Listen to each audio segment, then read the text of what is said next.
Oi, meu nome é Bárbara Noleto, eu sou repórter do jornal Opção e hoje eu estou aqui com um convidado muito especial que é o professor da PUC, Jefferson de Castro Vieira. Muito obrigada por tirar um tempo da sua agenda concorrida para vir aqui conversar com a gente. É um prazer receber o senhor. É um prazer mais uma vez estar aqui no Jornal Opção. Eu queria hoje aproveitar a oportunidade para conversar com o senhor sobre a economia brasileira e goiana. O ponto que é de início, que trouxe a nossa conversa, foi o aumento recente do PIB e das previsões sobre ele, né? Eu queria que o senhor falasse um pouco sobre o cenário econômico brasileiro nesse momento. O PIB mais uma vez surpreendeu muito positivamente. Havia uma expectativa de crescimento do segundo trimestre 0,9, cresceu 1,4. Isso sinaliza para um crescimento anualizado de 3,3, que é um crescimento interessante. Lembrando que nós estamos vindo de um crescimento de 3% em 2022, 2023, 2,9, agora a expectativa de 3,3. Então esse é um dado muito significativo. E o PIB significa a produção de riqueza do Brasil e acaba impactando a questão do comércio, da indústria, do serviço, o consumo das famílias, os investimentos que são feitos também pelas empresas, o volume de crédito, a arrecadação, geração de empregos. Então o PIB é muito interessante que ele vai sintetizar tudo isso. E quando a gente para analisar o estado de Goiás, como que ele está dentro desse cenário? Nós estamos dentro de um cenário nacional. Por exemplo, a questão da indústria. A indústria mostrou um crescimento forte e a gente percebe, sim, em Goiás, na questão da indústria. Goiás tem uma característica interessante, que é a indústria alimentícia, que é muito forte. É praticamente 50% da produção de Goiás, então isso mostra, está muito casado com a questão da produção nacional. Nós temos também uma retomada forte agora da questão da indústria automobilística, e nós temos duas montadoras em Goiás e uma empresa de colheitadeira, que está ligado ao agronegócio. Então isso também é interessante, que isso também deu um gás. Na questão da indústria também é uma recuperação forte da indústria farmacêutica. Nós temos um polo farmacêutico bem significativo em Goiás. E, por fim, a indústria de bebidas, né? Nós temos a indústria de bebidas, de refrigerantes, de cerveja, etc. também, que mostra um crescimento. No outro aspecto, assim, Brasil que repercute Goiás é a questão de serviços. Então, a gente vê uma retomada na questão de serviços. E na área de serviços a gente percebe a retomada da questão da construção, que esse é um aspecto extremamente importante. A construção é um segmento que gera muito empregos, que gera muita renda. Então, tanto nacional como Goiás, eu acho que isso está despontando, que isso acaba rebatendo em outros segmentos da construção, como é o caso de atividades imobiliárias e que rebate também nas atividades financeiras. Hoje nós temos muitos produtos financeiros que estão ligados à questão da construção. Então, esse é um aspecto importante. E a gente percebe também na área de serviço uma retomada na questão de eventos. O Brasil ficou, infelizmente, com a pandemia, e um segmento que foi muito prejudicado. Então, essa área de eventos veio com tudo e Goiás está dentro desse cenário, a quantidade de eventos que nós estamos tendo. E essa quantidade de eventos acaba movimentando bares, restaurantes e outras atividades. E o senhor acredita que essa retomada depois da pandemia, ela foi no passo esperado, ela foi mais lenta ou mais rápida do que a gente estava esperando? Como é que foi esse processo do pós-pandemia para a economia? Eu diria que foi muito positivo, porque a gente vê assim, um trabalho muito, muito interessante, né? Uma política econômica muito forte do governo federal e também aqui do governo de Goiás, né? Nessa direção a gente vê uma política econômica muito forte, uma política em termos de desenvolvimento da indústria, que isso é fundamental. Eu estava comentando sobre a indústria. A questão do agronegócio também é muito forte, né? Goiás tem uma participação interessante. Então, se nós pegarmos, por exemplo, o Plano Safra, é o maior plano safra da história do Brasil. Então, isso não é só pensar no Brasil, mas pensar também nos investimentos que são realizados em Goiás, na questão do agronegócio, com esse dinheiro que vem do Plano Safra, que é muito interessante. Linhas novas de crédito que foram disponibilizadas, como linhas de crédito do BNDES, linhas do Fundo Constitucional do Centro-Oeste. Então, essas linhas de crédito também estão beneficiando as indústrias, né? Indústria, comércio e serviços, assim, no geral, em Goiás, e acho que isso é um aspecto extremamente também relevante. E outras coisas, por exemplo, a política do salário mínimo acima da inflação, eu acho que isso é um fator importante. Nós moramos num país, nós somos a 8ª economia do mundo, isso não é pouca coisa, diante de 200 e poucos países no mundo, mas é um país muito injusto, porque tem muita concentração de renda, e um dos mecanismos que nós temos para melhorar essa redistribuição de renda é através da política do salário mínimo. Então, essa retomada do reajuste de salário acima da inflação, eu acho que é um fator foi muito importante também depois da pandemia, e principalmente para manter essa atividade econômica. Programas também de transferência de renda, aumento de Bolsa Família, acho que são importantes. Como eu estava colocando, num país tão injusto, então nós precisamos pensar também no andar de baixo, das pessoas que precisam de incentivos do governo. E essas transferências de renda são programas importantes. Então, por fim, o volume de créditos também, que eu estava colocando, o volume de créditos aumentou significativamente, não só de governo, mas a gente vê isso também por parte da iniciativa privada, das instituições financeiras. Hoje nós estamos aí uma movimentação financeira, só de produtos financeiros no Brasil hoje, nós temos 7 trilhões de reais, que não é pouca coisa. Nós tínhamos uma faixa de 6 e agora pulamos para 7. Então, isso significa que as pessoas estão apostando nas atividades econômicas, apostando no crescimento, apostando na compra de máquinas, equipamentos. Isso também mostra lá no PIB, né, na questão que a gente chama formação bruta de capital fixo, que é um termo complicado para explicar, mas formação bruta de capital fixo é isso. São os investimentos em novas máquinas, equipamentos, construções, ciência e tecnologia. Então isso beneficia, né, substancialmente esses segmentos. Então, o Brasil está num momento de crescimento, diríamos bem, da economia. Ao mesmo tempo, a gente vê que o índice de desemprego é o menor da série histórica desde 2012, se eu não me engano. Mesmo assim, a capacidade de compra e os consumidores muitas vezes parecem ainda estar descontentes com a situação atual. O senhor saberia me explicar o porquê ou quando vai começar a melhorar essa situação? Esse é um fenômeno interessante, é o mesmo fenômeno que a gente discute em outras economias, como a economia americana e a economia canadense, que eu acompanho de perto, né? A gente percebe que o nível de desemprego está bem baixo, nós estamos hoje com 6,8, como você falou, é a menor taxa. Se nós pegarmos a questão da recuperação do poder aquisitivo, as negociações que foram feitas, né, acima da inflação, sindicatos, etc., é uma das maiores da história do Brasil. Então, significa que o trabalhador ele aumentou o seu poder aquisitivo, E agora, o que as pessoas olham, sentem no bolso, a gente sempre fala que PIB é importante crescer, né? Mas as pessoas elas não têm essa sensibilidade de mensurar o PIB no bolso.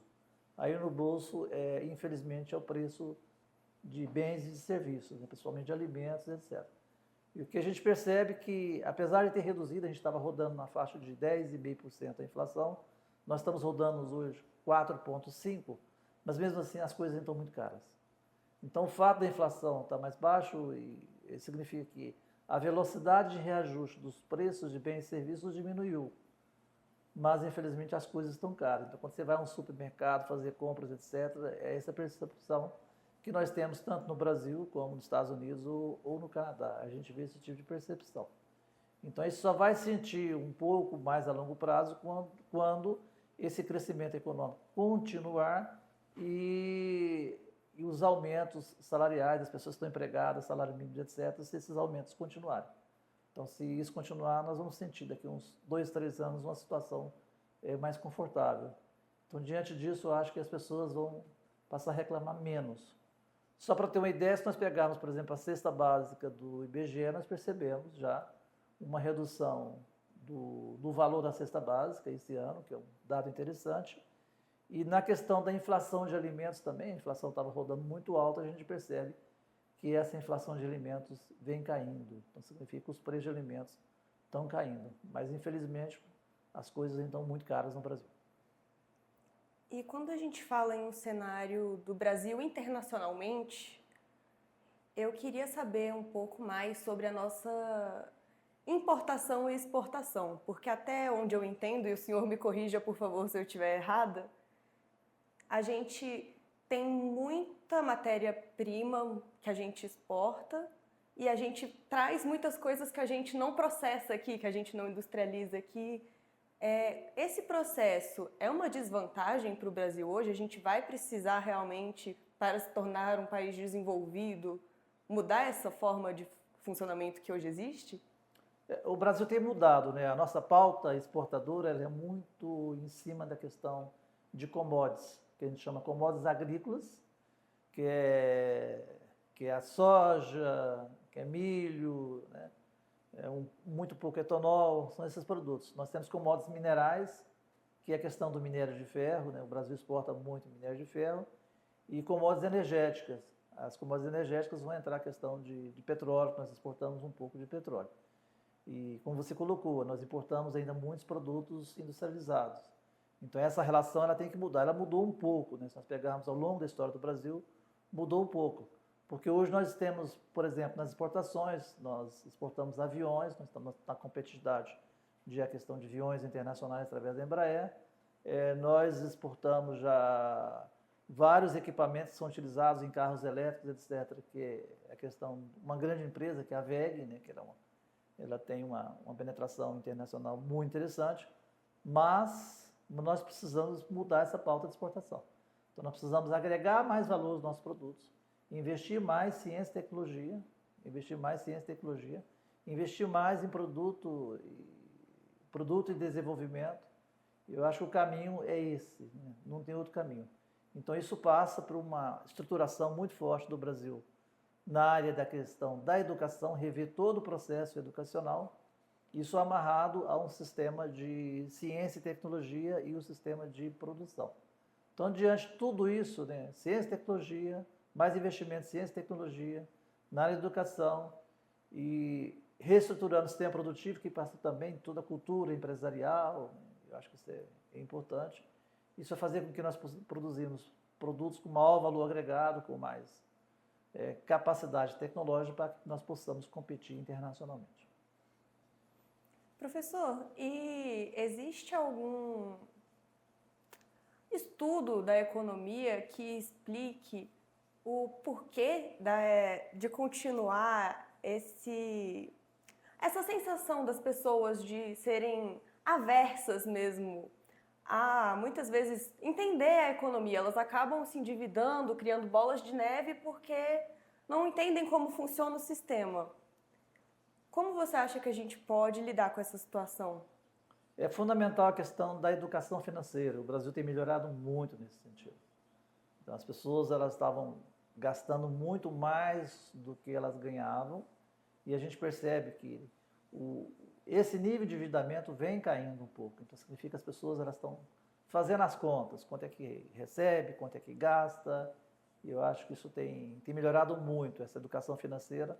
E aí entra o papel não só das universidades, mas o Banco Central também tem uma escola nesse sentido, e mesmo as escolas de ensino médio já há muito essa questão da educação.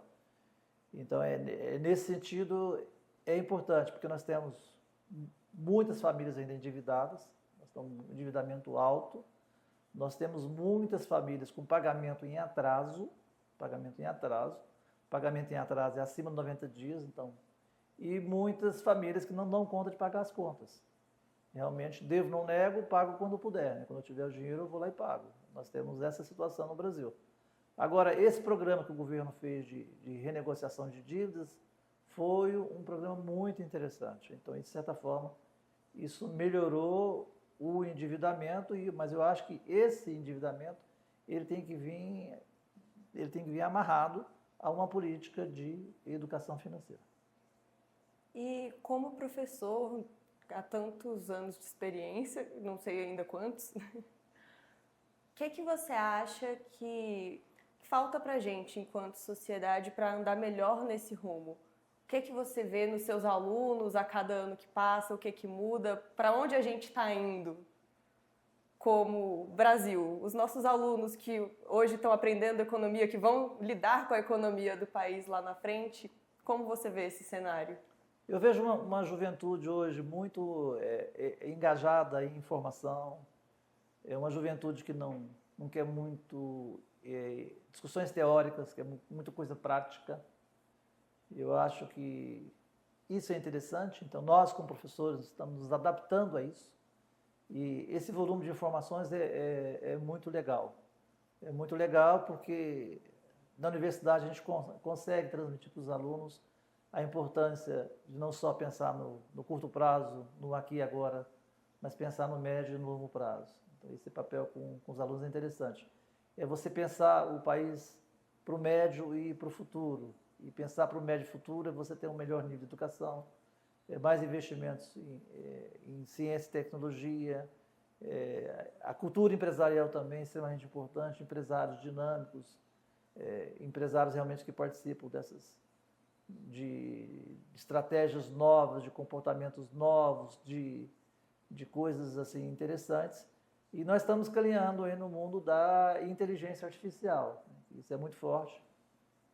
Eu, particularmente, já uso inteligência artificial em sala de aula, eu acho que isso é muito interessante, isso aumenta a produtividade, mas o mais importante da inteligência artificial é saber fazer a pergunta no momento certo e saber responder no momento certo. E nós temos uma experiência interessante que é a quantidade de bases de dados e informações sobre agricultura, sobre comércio, indústria, serviços, negócios, crédito e etc., que a gente trabalha muito isso em sala de aula. Então, isso é muito bacana, que o aluno ele sai com uma bagagem, né, ele sai preparado para enfrentar esse mundo de mudanças e transformações que são muito rápidas, muito rápidas. E os alunos estão muito antenados a isso. Isso eu fico muito feliz nesse sentido. E aproveitando aqui a sua oportunidade hoje no Jornal Opção, eu queria saber, para encerrar, se o senhor tem algum recado ou mensagem que gostaria de deixar aqui hoje para os nossos leitores e seguidores do Jornal Opção. Eu acho que em termos de jornais, eu acho que a comunicação hoje é fundamental. Nós vivemos hoje no mundo da tecnologia, da informação e da comunicação, e o jornal ele tem um aspecto muito importante de ver a questão dos fatos, dos atos, e tentar acabar o máximo possível com os boatos, com fake news. Eu acho que o jornal tem esse papel. Muito obrigada pela sua participação hoje. Obrigado, disponha.